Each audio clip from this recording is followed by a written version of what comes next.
First time nating mag-ihaw nito mga Katins. Ito talaga yung paborito ni Katins TV. Bumili nga pala tayo ng isda. Ito tayo mag-iihaw.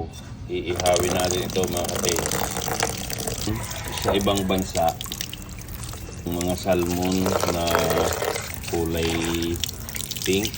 Naman salmon sa Pinas. Kumbaga, local na salmon ito mga Katins. Yan. Inihaw natin mamaya puputok-putok pa.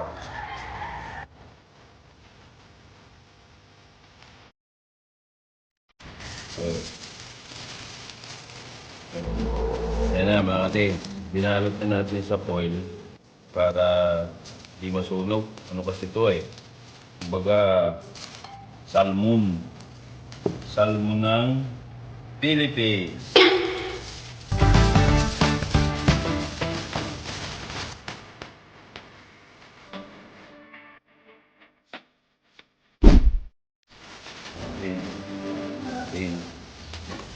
Ilagay na natin sa foil para sigurado hindi siya matutunog. Yeah!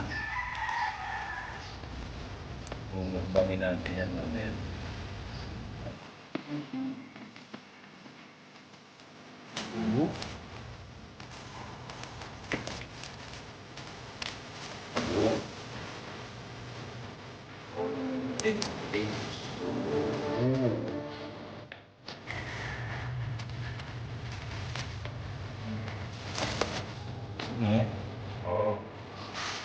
Yon mga Katins, tapos na tayo mag-ihaw. Ready to mukbang na tayo ngayon. Siyempre, ready na yung ating gawa muna tayo ng sausawan para meron sausawan tayo. Toyo, kalamansi, sibuyas, bawang, saka wala pala tayong toyo. Mga Katins, kasama ko dito yung dalawang tropa natin dito sa bahay. Yung mga guwapo nating tagabantay ng ating mga puging aso, mga doggy. Tsaka siyempre, ayun yan lang yung ating sauce.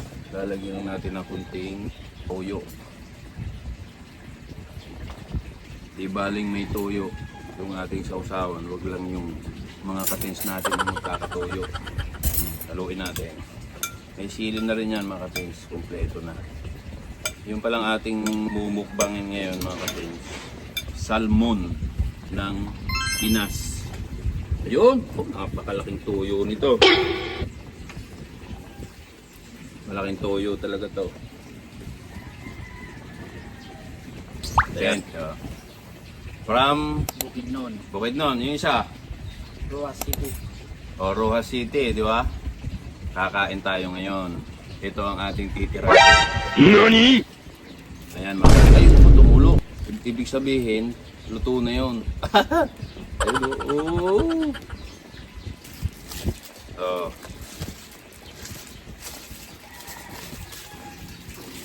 First time nating mag-ihaw nito mga Katins. Ito talaga yung paborito ni Katins TV. Mga pagkaing inihaw, lalo yung isda. Ayun Kaya tika muna, patuloy ko muna itulo Ayun kanon. Puro kayo ng kanon. Siyempre, bago tayo kumain, lapit ka dito, pasalamat muna tayo. Kain tayo mga Katins. Ay nako. Ano to, meron siyang pero hindi siya nasunog Nakikita nyo? Hindi siya nasunog. Ayan Kumbaga, may balot din siya. Ayan yung kanyang hindi na natin siya kinaliskisan. Saw natin. Sarap pala. Kumbaga mga Katins, nag-ihaw tayo sa baga, pero walang uling. Kasi ginamitan natin ng foil, aluminum foil. Ayun Inasnan lang natin to mga Katins. Tapos binalot na natin.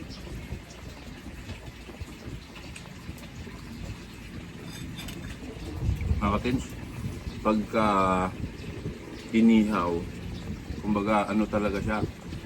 Wala siyang mantika. Ang ganda ng pagkaluto mga katins. Doble-doble yung foil eh.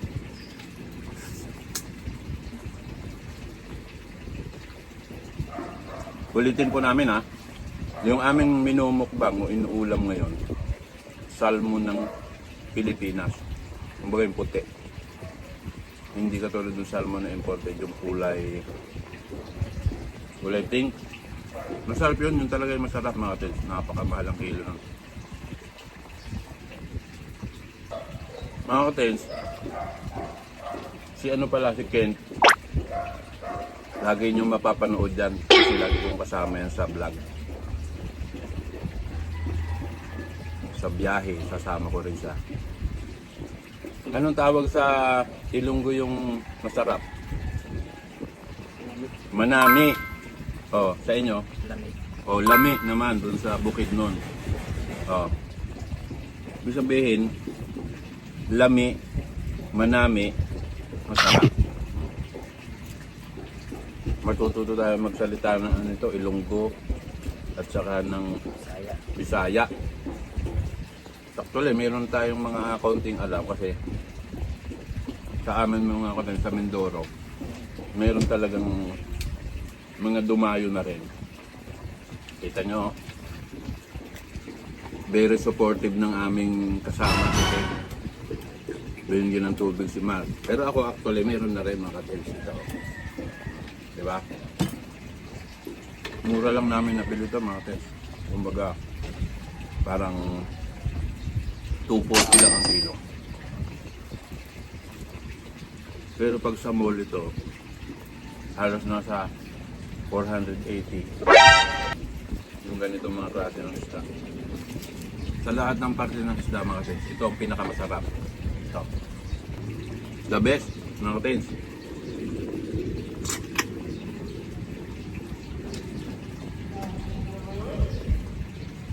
Iba lasa pagka inihaw. Ayun no.